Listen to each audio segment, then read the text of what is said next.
Hi, my name is Jason Lightfoot. I'm the portfolio manager of the Futuregrowth Infrastructure and Development Bond Fund.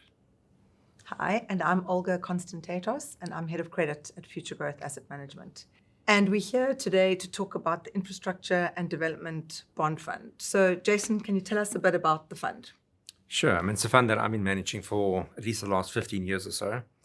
It was launched in 1995 as an investment vehicle to allow the retirement fund industry to access investments in a whole host of different infrastructure and developmental type opportunities. So, for example, investments in transportation, so rail, roads, renewable energy, affordable housing more recently.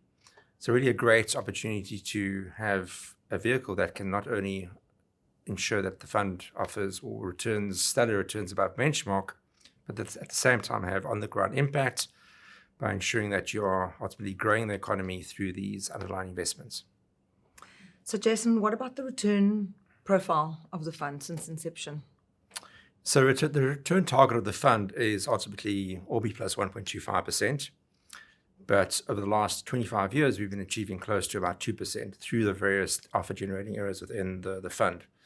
So not only do we tap into our credit process, both through private debt and listed credit, but also through our interest rate process as well. And you mentioned the diversity of the fund as well. Talk through some of the sectors that the fund's been invested in. Sure. Since 2011, the biggest sector has really been around renewable energy through the REAP program itself.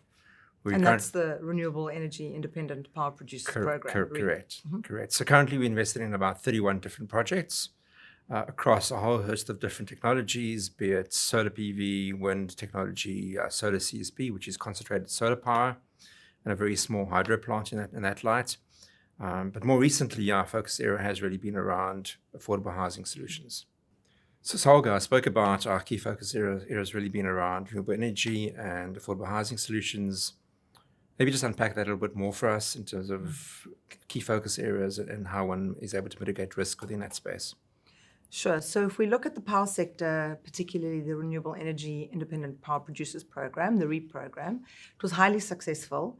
And some of the building blocks of that success can be tied to the regulatory certainty and the frameworks that were made available by the government in setting out the program, clear and robust legal agreements, an appropriate risk-sharing mechanism that made sure that risks were sitting with the right parties and that the risk-return profile was appropriate.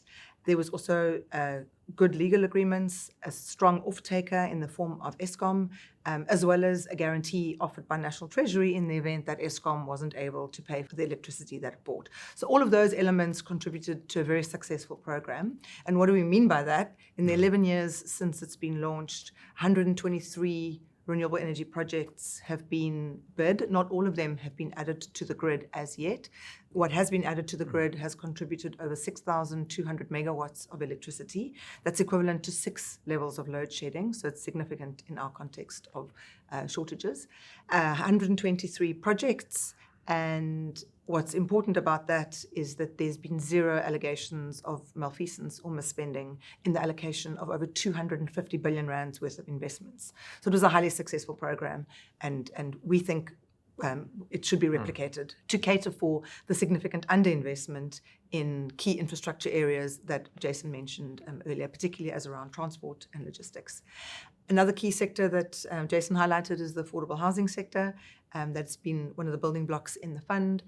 Some of the risk mitigation in that space has been linked to the security that is being offered in the form of land and buildings, as well as experienced operators, and making sure that we are funding people who have skin in the game and have experience in this space. The cash flows obviously are important in assessing the risk in an investment like that. So those are some of the building blocks that have made investments in these two sectors part of the success of the Infrastructure and Development Bond Fund.